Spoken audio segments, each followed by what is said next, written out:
date is December 20th, 1996. We're interviewing the survivor, Peter Gross, and his birth name is Shmuel, S-H-M-U-E-L, Samber, S-A-M-B-E-R, Ben, B-E-N, Shlomo, S-H-L-O-M-O, Solomon, S-O-L-O-M-O-N. I'm the interviewer, Frederick Neuer. We're conducting the interview in Hallandale, Florida, USA, and the interview is being conducted in English. Now correct this time. The date is December 20th, 1996. The survivor is Peter Gross. Birth name is Shmuel Samver Ben Shlomo Solomon, and it's S-H-M-U-E-L. That's Shmuel, and then Samver is S-A-M, it's V-E-R, then Ben, B-E-N, Shlomo, S-H-L-O-M-O, Solomon, S-O-L-O-M-O-N. I'm the interviewer, Frederick Neuer. The interview is being conducted in Hallandale, Florida. The country is USA. Interview is being conducted in English.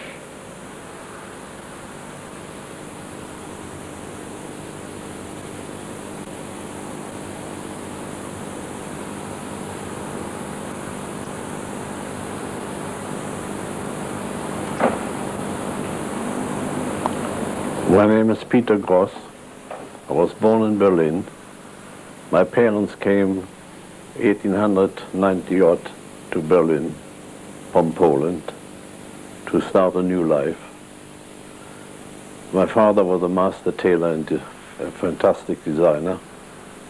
He soon built up a nice business. We had a very beautiful flat in Berlin in Rosenthaler Straße. We were five children. My sister Goldchen, my brother Herbert, my sister Rosie, my sister Lena, and myself. I was the youngest. We lived it was a pretty Jewish district. My parents were very religious, Orthodox, not too Orthodox, but every Friday night we had proper Friday night. We went to synagogue.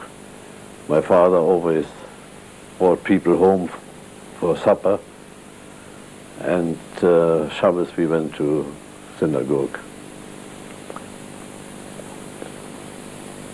We had a very big family life.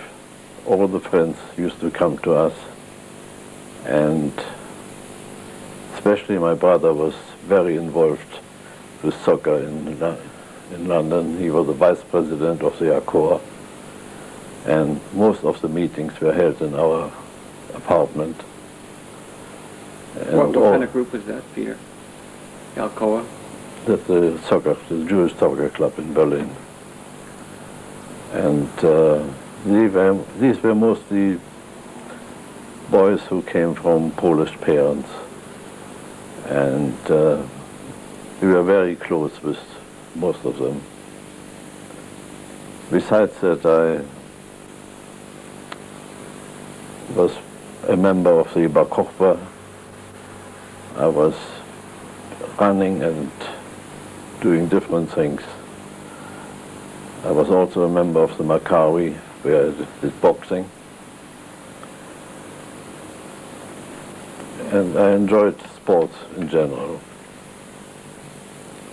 When I was 6 years old, I went to a Jewish school called Große Hamburger Straße till I was 15. And from there, I went to a business school for over an year and a half. And the Nazis were already starting to get the overhand. There was a group of young Nazis in the class. They used to abuse another boy and myself who were Jewish. And after a while I got really fed up with it, and I asked the leader to come out when there was a break. I want to talk to him. And as soon as we came out, I knocked him out. He fell with his head on the stone floor and didn't recover for quite some time. And I was advised to leave the school because something might happen to me. Were there other anti-Semitic incidents with other Jewish students other than yourself? Well, the others didn't dare to do anything because they were 60% were already in the Hitler Youth, and you didn't have a chance really. I wouldn't have dared to come back to the school. God knows what they would have done to me. After that I went to a model fashion house to learn the trade, and I also took some lessons in tailoring, made patterns and sewing. And in 1936, in April, my father and my brother decided to leave Germany to start a new life in England. But before that, my sister Helena left in 1932 for Palestine. Why did she leave for Palestine? We were all very Zionist involved. And she thought that she doesn't want to wait till Hitler comes to power. So she left in December 32, just after my mother died.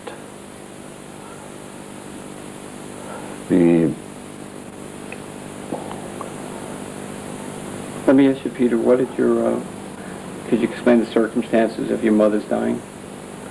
No, my mother was very ill. She had trouble with her liver and other complaints, and she had various operations by the biggest professors in Germany, but they couldn't save her, and she died in 1932. And she was... She was buried in Berlin, and I went last year. I went a few times to see her grave, but the last time was last year. And as I am the only one who is alive from all the children, my wife insisted that I must go and make sure that everything is in order, which wasn't. I first couldn't find the grave because it had fallen over and was covered by grass. So I had everything renewed, all the names and so on. And I hope it will be all right, because I don't know for how much longer I will be able to look after it. Do you remember what kind of person your mother was? My mother was the most fantastic woman. Whoever came from Poland must have had her address, because the door didn't stop. Everybody came for money, for clothes. She put them up if she could. She was the most fantastic woman. Everybody who knew her, she was an angel amongst the people. It was a shame she had to die so young. Anyway, my father and my brother went to England, and I took over my father's business. And how old were you at this time? I was 21. Now, when my father left, he employed up to 70 people in his factory. When he left, it went down to half, and I took different premises and cut it down to 20. I had a staff of 20. But it was getting very, very difficult because most of the firms, Jewish firms, couldn't do business anymore. Why was this?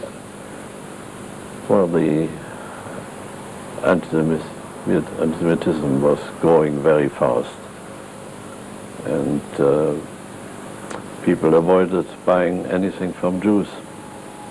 The shops wouldn't buy from the wholesalers, and the people who produced it just couldn't get any work anymore. So we were financially good middle class. You know, with 18 I used to have a little motorboat which was called Aliyah. I also drove a Mercedes. And we kept some of the family who couldn't earn any money anymore. And I managed to get through till Kristallnacht, when all the synagogues were burned. And the next day I was arrested and taken to the Central Police Station in Berlin, where hundreds and hundreds of Jews were waiting to be transported. Where to, they didn't know. If I could just take you back temporarily to 1936. Wasn't the Olympics held in Berlin in 1936? Yes, the Olympics were held. As I was very sports informed, I went to see the Olympics. I don't think there were many Jews who dared to go there, because Hitler was giving out the prizes. When the black Americans were winning everything, he refused to hand over the prize and left it to somebody else. And it was a very terrifying feeling to be there as a Jew, because everybody had their hands up as Heil Hitler. And if you didn't put it up, you were an outcast. Was the Olympics actually, after your father left in 36? Yeah. Yeah. How did you feel as a young man of 21? Your mother had died 4 years before, your father had just left. How did you feel? Well, I felt I had to take over the responsibility for the rest of the family.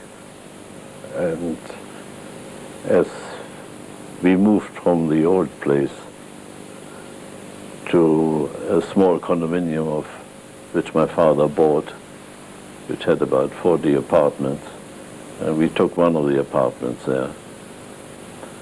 And I looked after everything. You know, I was the agent who took the rents and then had the repairs done and everything. And I was very young. I mean, I done it till they took the property away from us, and I had to close the business. And one of the workers was a Nazi, a big, pretty big in the party, and he said, you can't have the business anymore, and more or less chucked me out, and I closed it. So those years from when your sister left in 1932, yeah, until your father left in 1936, yeah, we know that there were anti-Jewish laws passed, Nuremberg laws. How did the non-Jewish families respond to your father and your family with the rise of Nazism as a Jewish family? Well, people tried to avoid this because they didn't want to get into the black books of the Nazi party. You know, there were very few who had any contact with us. And it didn't make you feel too good. But apparently my father and my brother saw the red light and left, thank God. And So as a young man at this time, did you have any romantic interest, so to speak? yes, I went dancing, and I saw a young lady in nurse uniform, and I fell for her, and we got engaged. And one day after I came out of the concentration camp, we got married. And we are married now 58 years. Could you tell us the timing of the events you explained before about Kristallnacht and the wedding? Well, I will have to tell you first how I went to the concentration camp. Yes. You know, as we were all collected at the main police station in Berlin at the Alexanderplatz, lorries, or trucks as we call it, lined up, and we were all pushed onto them like herrings, and we were driven out for an hour or so till we came to the concentration camp. As we arrived, they opened the doors, and the SS jumped onto it and threw us down. It didn't matter how you fell one to the other. And then we had to march to a big parade place. It was very ice cold. Everything was frozen. The floor was like you could ice skate on it. We were about 250 in that group. We had to stand to attention for 28 hours. We had to take our gloves off and our coats off and our hats. And we were not allowed to move for 28 hours. And you can imagine, I was very fit, and I was very sporty, but there were old people there, 60, 70, 80. And the SS were walking along the ranks, and anybody they saw moving, they hit them till they fell down, and they never got up again. My estimate, I mean, I couldn't move very well. My estimate was there must have been 40 to 50 being dead by the time the 28 hours went by. And then they chased us into a hall with showers. We had to take all our clothes off. They gave us a hot shower and a towel which was about that size, and sent us out into the open with it. How you can survive it, I don't know, but we did. And after that, they gave us the concentration camp uniform and told us what hut we belonged to. And as we got into the hut, there was just the floor and toilets. About 10 toilets without any doors or anything, just 10 toilets. And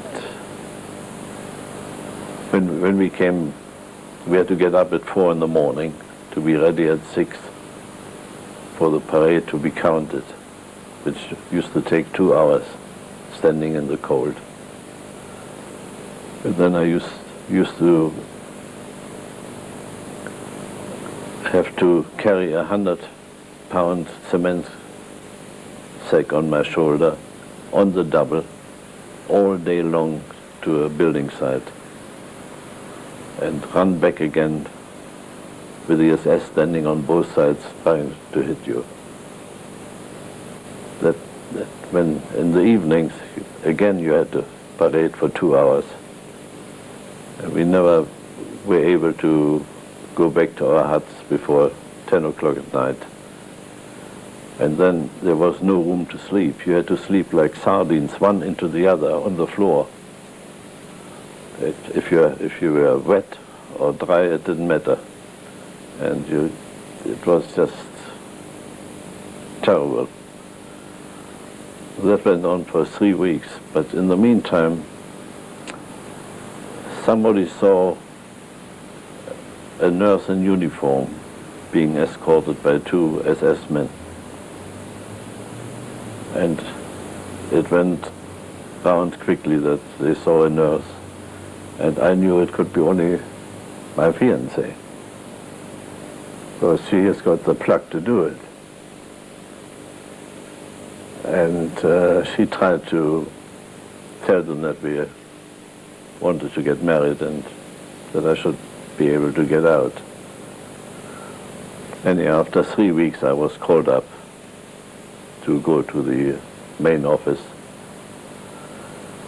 and I stood there from 6 o'clock in the morning till 6 at night to attention till I got my papers that I'm free.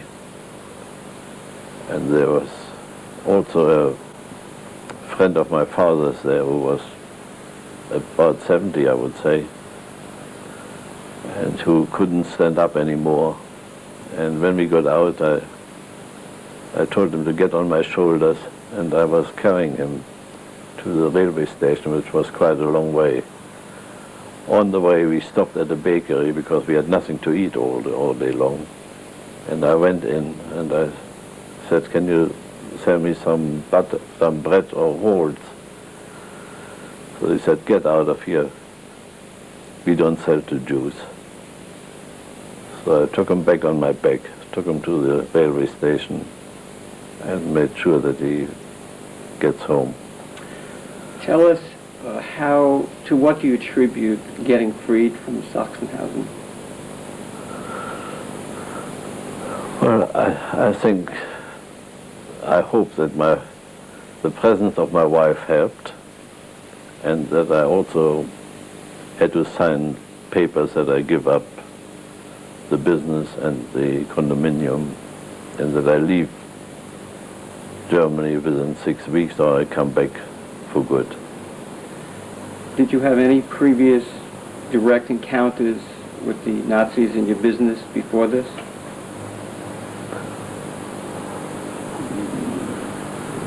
Not really. I think they knew that we have been very fair all these years, and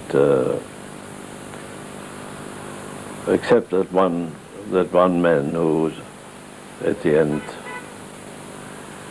wanted to take it over, I couldn't really say that they behaved very bad to us, you know. Where was the business itself located? Could you tell us what section? It was in the fashion center. And where specifically is that located? That was in Kronenstraße, which is in the center of Berlin, really. And you had explained to us that there was 3 residences you lived in. Could you tell us where they were located? Yeah, one was in East Berlin. Rosenthaler, you had mentioned. Yeah, also. that's in East Berlin. Then we had another apartment in Barbarossa Straße, where we stayed a few years, not long. And then my father bought that building, and we moved in there. And what? That was in the west. West. And the camp itself, Sachsenhausen? I think it was north somewhere of Berlin.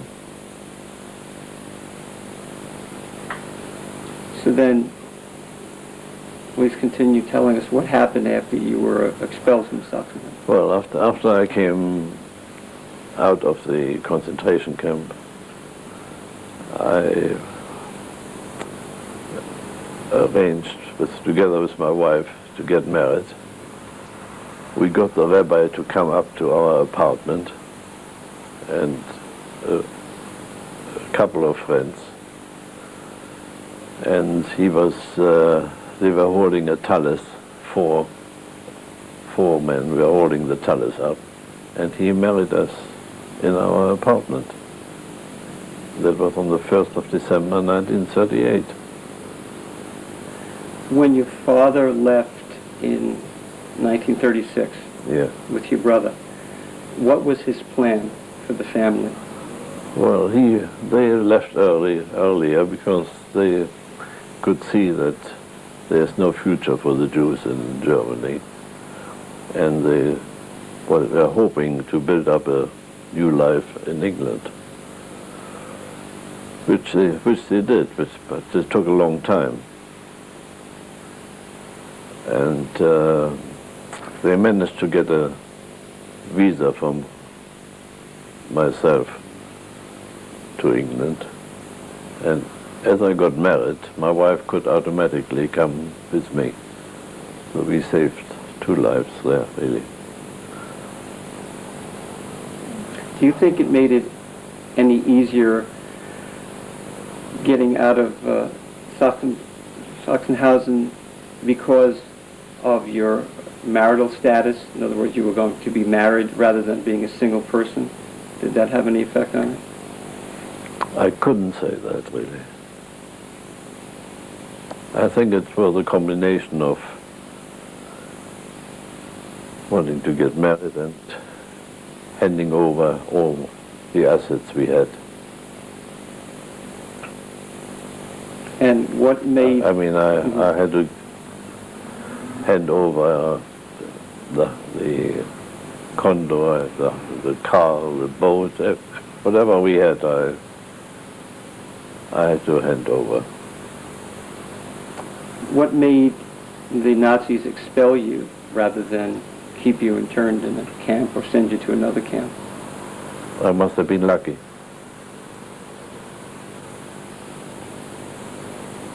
So then you began to leave Germany. Yes. I left Germany.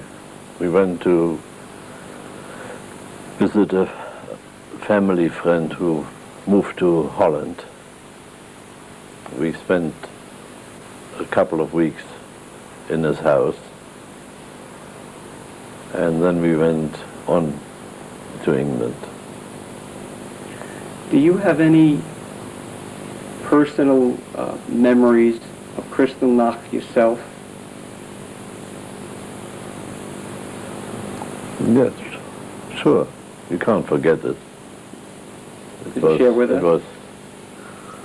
It was a terrible feeling to know that they burned all the synagogues, that they smashed all the shops that were owned by Jews.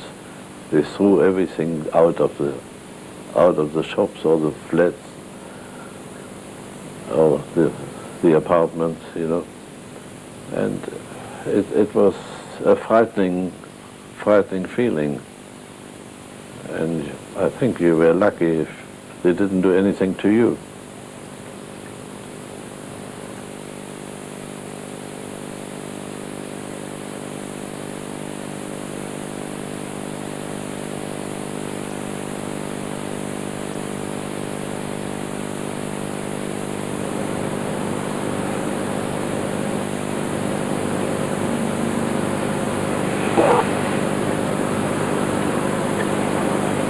This is tape 2. We're interviewing Peter Gross.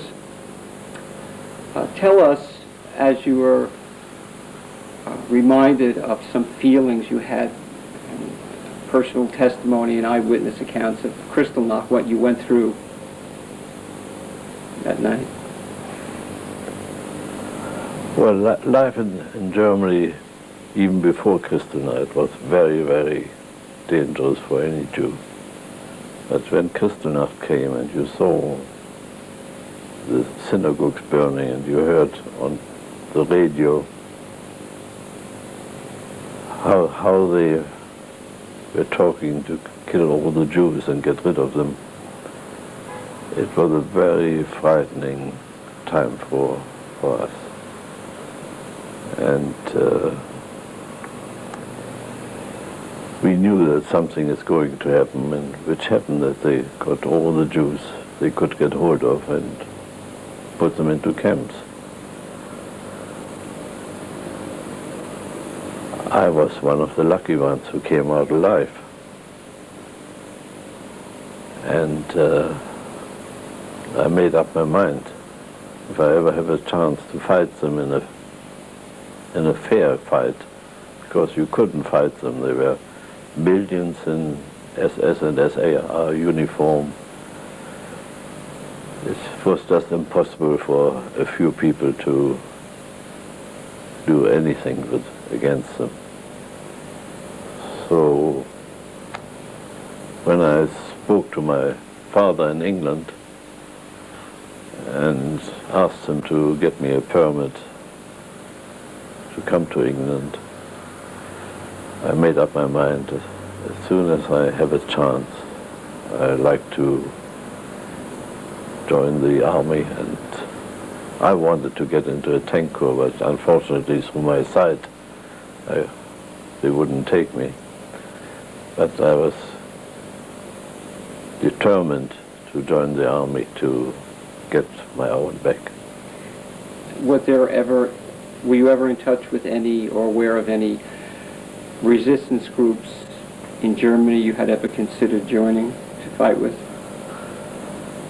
I didn't know of any resistance group at that time in Germany, before the war.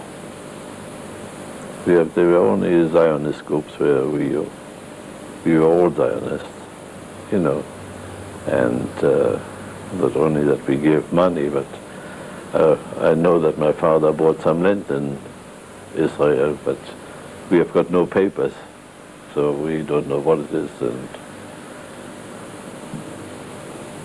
But we were always Zionists, all the family. You mentioned about your eye. Could you tell us about that? No, that had nothing to do with the Nazis. I had cataract in both eyes, and as I was in business, I had to stay away for an operation. A friend of mine told me he knows a surgeon who does both eyes at the same time. And so I went to him, and unfortunately one of my eyes got blind. And how old were you at this time?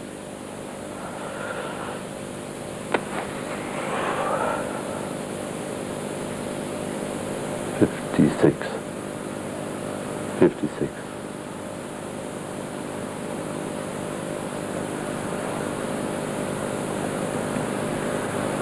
So you were expelled, you told us, into Holland, and then you went on to England.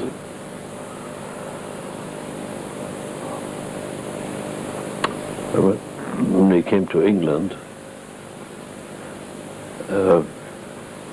we stayed in one room for a little while, and then I rented a one-bedroom apartment, which was heaven for us, you know, and after living in one room, which was ice cold, and you had to put pennies in to get heat, get a bit of heat. And slowly I started to work. Wages were very small at the time. And eventually my wife worked. She's a beautician. And eventually we moved into another apartment which we liked better. What type of work did you do then? In the fashion business. And we were very careful with money because we didn't have much, you know. Were you We never bought anything which we couldn't afford. And After a few years, we got a bit on our feet, got a bigger apartment in the same block. In a few years, we lived with two boys in 1.5 rooms. And Were you then we able had to- two rooms, and then we had a third apartment in the same block, which was a bit bigger, where we live now. Were you able to contact your father when you first came over? Oh, we were in touch all the time. We were a very close family.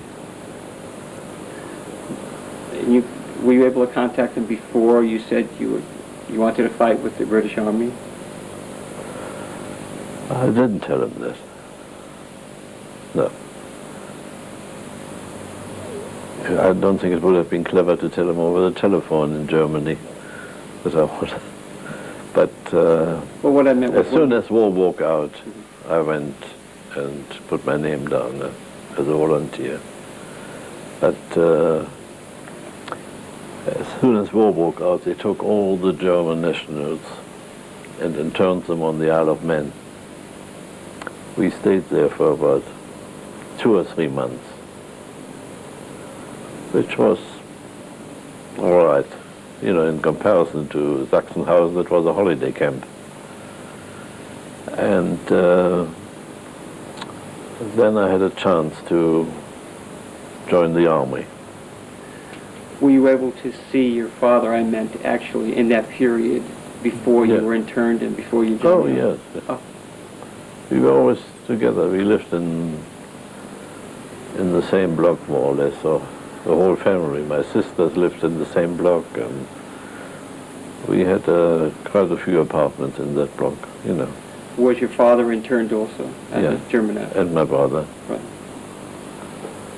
And so how long were you actually interned? 2 or 3 months, I think. How would you describe the condition of the camp you're interned in? These were hotels, really, before. So you were pretty comfortable, you know, you could do what you liked. You know, they supplied you with food, and you had a committee and so on. So it was a poor man's holiday, really.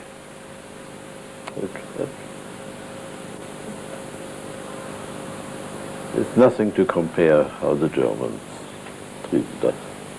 And then what led to their releasing you? Well, they knew that I had papers, that I was in a concentration camp and so on, and that I wanted to join the army. And my father and my brother came out later because they had a business, you know. So you said you joined the British Army. I joined the British Army.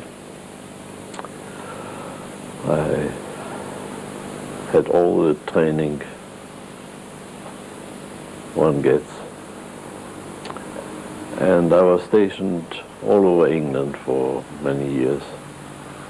What kind of work did you do with the British Army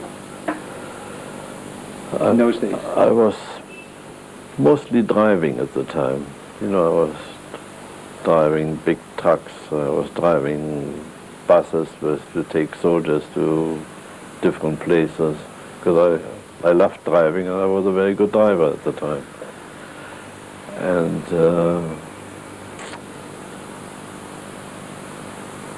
we waited till the war was, till we started with the invasion of France. And I went over to France on a very, very rough day, just after the invasion. The boat was half under the water most of the time.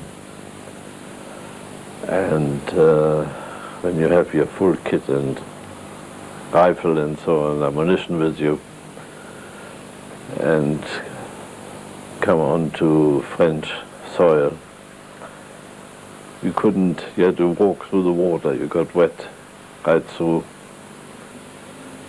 and were digging yourself into the ground, that in case you get shot at, that you can hide in kind of a grave, And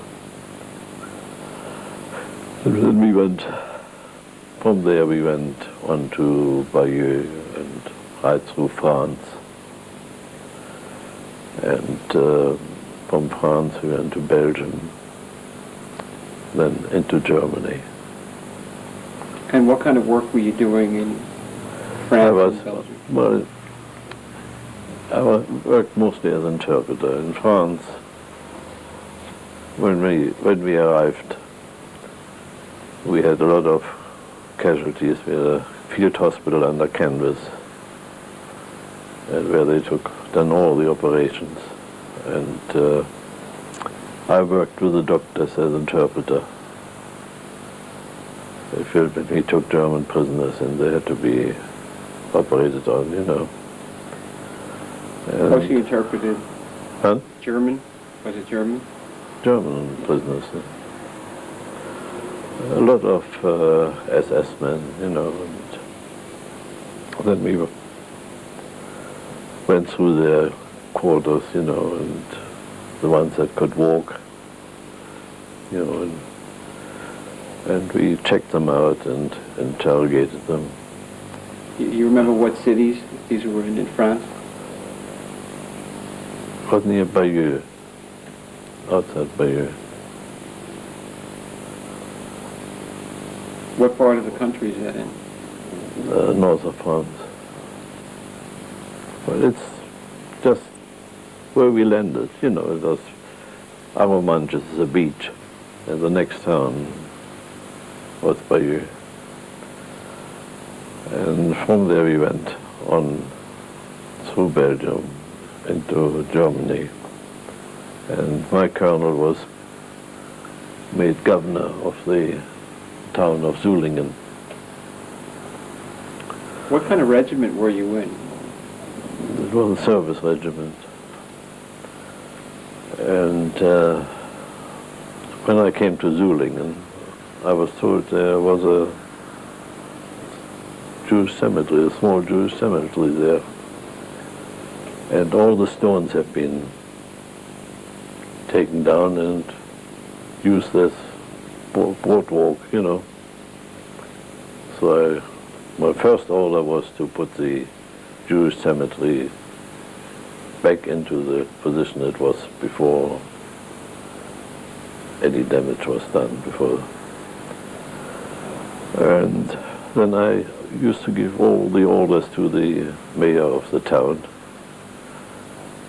I mean, any meeting they had, I could just walk in and everybody had to stop, and I told them what we want them to do. And it was a good feeling for me coming out of a concentration camp to be able to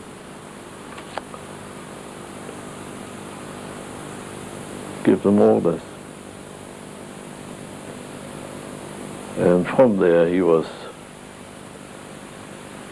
sent to Berlin to take over the workforce in Berlin. And my wife had an aunt who married a non-Jew who was a big car dealer in Germany. He managed to hide her with friends in the country. And when I was in Germany, I contacted my wife and she said they are still in the same apartment. She's back from the country, but they are starving. So where I stayed, there was a bakery, and I could get anything from the English YMCA, chocolates and whatever there is. And he gave me a parcel like that with egg powder and flour and everything. And I filled the car up with stuff, and I found them, and they didn't have one little piece in the house to eat. And I came like the Mashiach, you know. And they said I saved their life. And all their friends they gave some food, you know. And where were they staying at the time? In Berlin. In Berlin. You said in the country? No, she was hidden in the country, but she came back Oh, they came. when the war was over. Were you able to see your former condo or business? Yeah. I went with the British staff car, and I had two soldiers with guns with me. And I walked in, and I could see all the curtains suddenly going to the side, and they couldn't make out who comes in British uniform to inspect the house.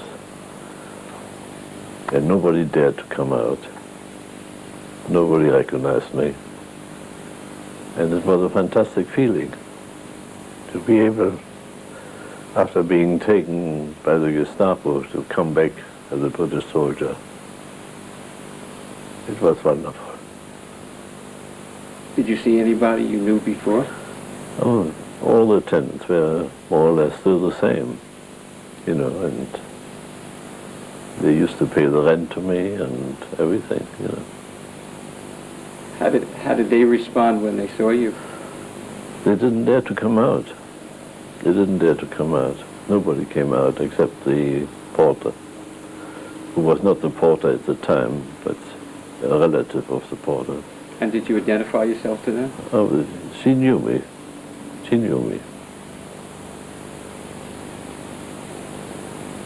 Did you see anybody from the business, all the No. business? No.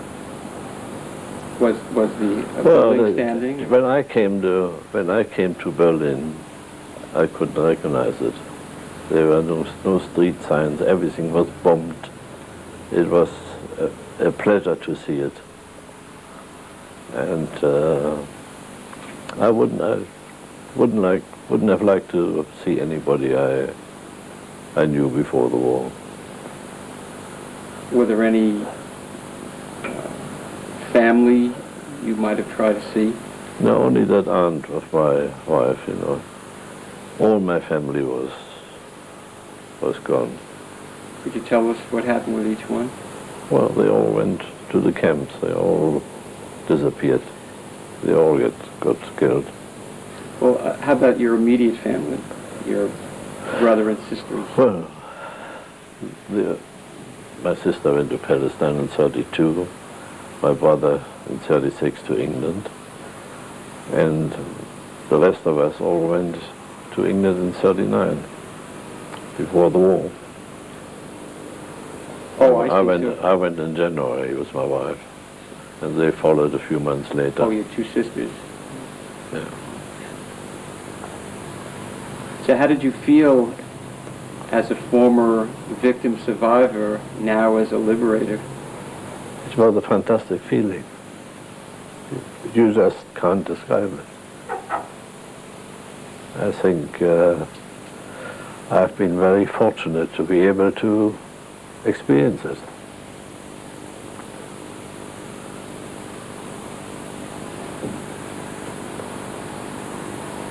How did you feel thinking you might have been one of those in the camps? Yeah. It went through my mind all the time. Did you? What I say, I've been a very, very lucky man, and more lucky that I had my wife, and I've got a fantastic family. I've got two fantastic sons who both offered their lives to Israel.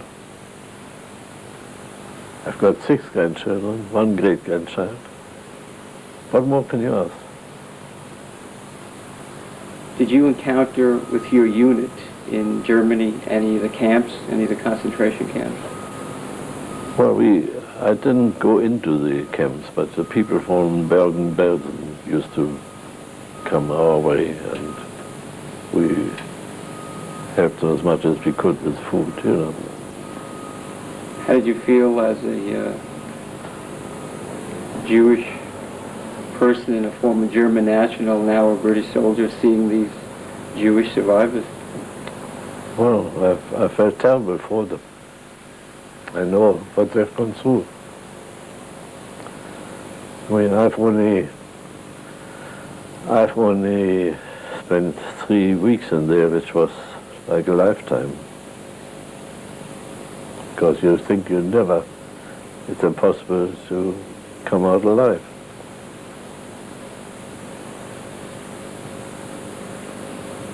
To what do you attribute being saved?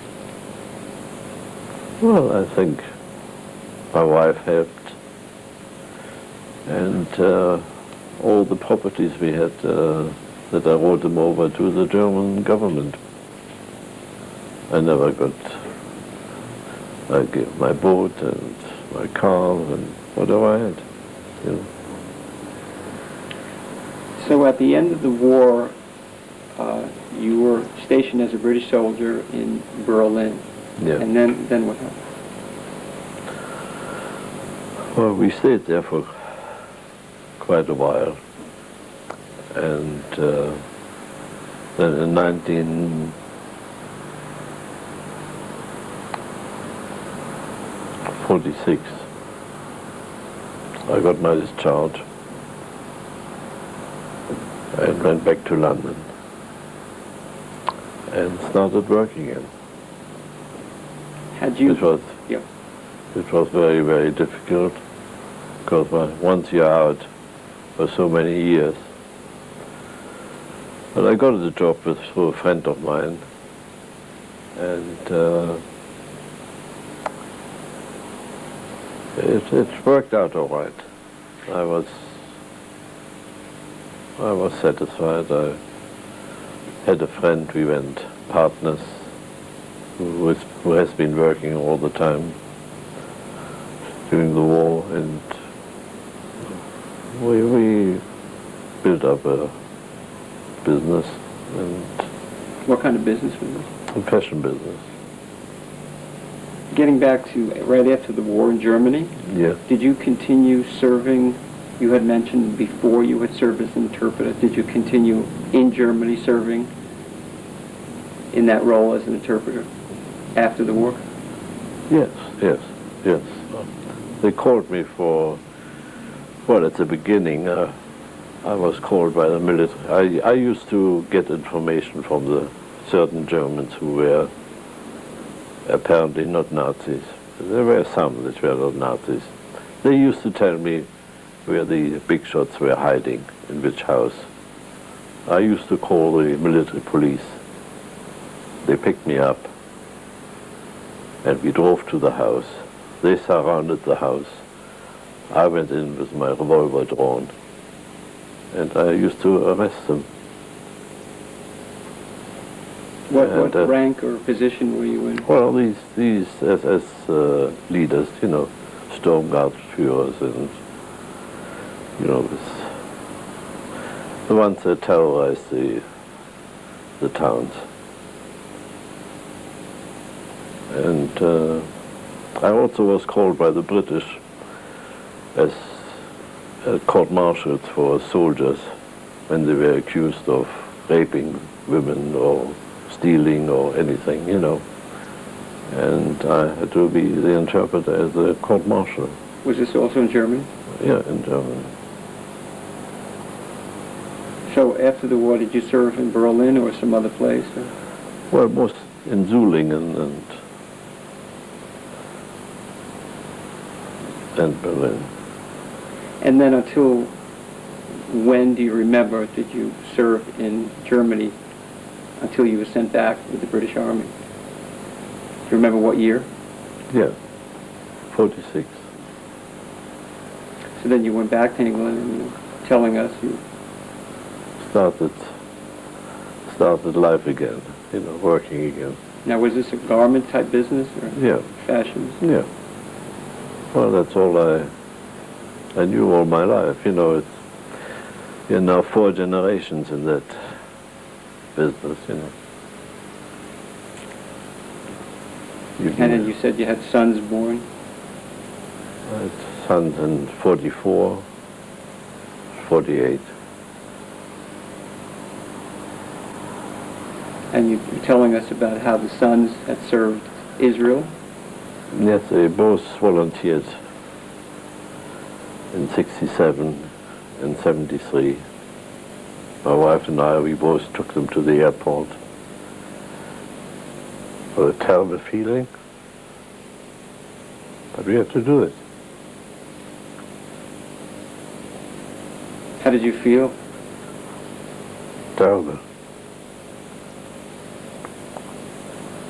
But after what I've gone through in Germany, I thought it was my duty to let them go, because the young one I had to sign, he was underage.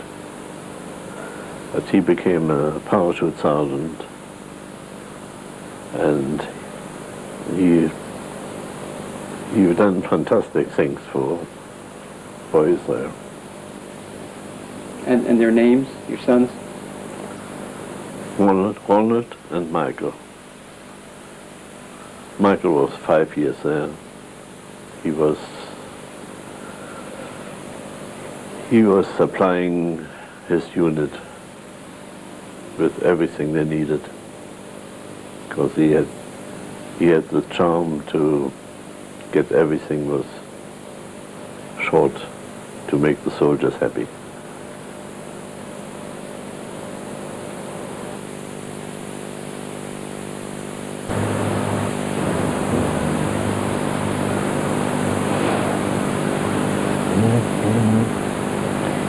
This is tape number 3, and we're interviewing the survivor, Peter Gross. You were telling us about how you were torn in your feelings with the prospect of seeing your 2 boys leave to fight in the wars in Israel in 67 and 73. How did your wife feel about this? How can a mother feel? She was devastated that I signed for my younger son. But after I explained to her what we have gone through and what she also has gone through, she agreed that it was the right thing to do. And thank God we were very lucky. They both came home as they went out. You had mentioned before there was an aunt that you helped that survived in Germany. What eventually happened with her? Yes, my wife had an aunt in Berlin. She was married to a non-Jew. He was hiding her in the country with friends. And after the war, he brought her back to Berlin. And when my wife told me that she is alive, I collected as much food as possible, and I brought big parcels to her when I came to Berlin. They had nothing in the house.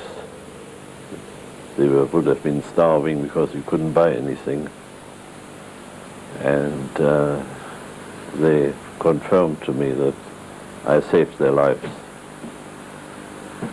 And after a while, after a few years, he died. And a few years later, his wife died. Tell us how it felt serving as an interpreter for the German soldiers that had been wounded.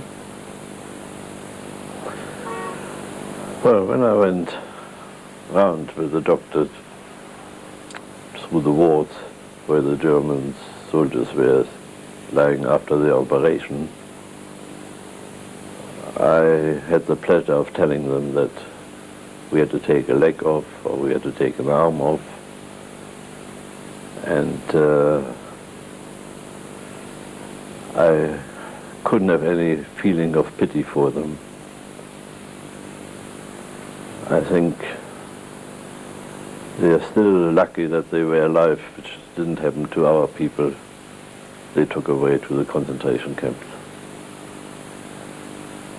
Did you have any idea until you saw the survivors of the camps to what extent this was going on?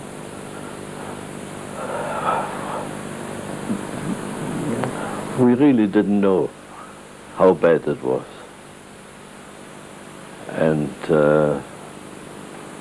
when I was stationed at Zulingen, we saw occasionally some of the survivors walking